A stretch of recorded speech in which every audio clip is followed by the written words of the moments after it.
مولا امیر سفر کر رہے ہیں، خیبر کا ایک یہودی ساتھ ساتھ چل رہا ہے. جیسے ہی مولا یہودی کے ساتھ چل رہے تھے، دین پہ گفتگو ہو رہی تھی، دونوں اپنی اپنی دلیلیں پیش کر رہے ہیں، وہ جناب موسیٰ پہ اور مولا علی جناب رسول خدا پہ. اتنے میں سامنے دریا آ گیا. اب دریا کو پار کرنا تھا، ملح موجود نہیں تھا، کشتی تھی نہیں. ایک مرتبہ یہودی پانی کے سامنے آگے گیا، کچھ پڑھا، چلتا ہوا دریا پار کر گیا. پار جانے کے بعد ایک مرتبہ مولا علی کو دیکھا، آپ بھی آگے دکھائیے. مولا نے پانی کو اشارہ کیا، منجمد ہو گیا. جب منجمد ہوا، مولا نے قدم رکھے پار، وہ قدموں میں گرا.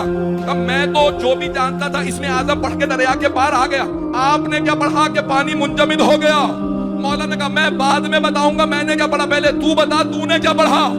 اس نے کہا ہماری کتاب ہے توریت، اس میں جناب موسیٰ نے بتایا کہ اللہ نے کہا ایک آخری نبی آئے گا، اس آخری نبی کا ایک وصی ہوگا، اس کا نام ہوگا علی. میں نے پانی سے کہا او پانی تجھے علی کا واسطہ، مجھے پار جانے دے.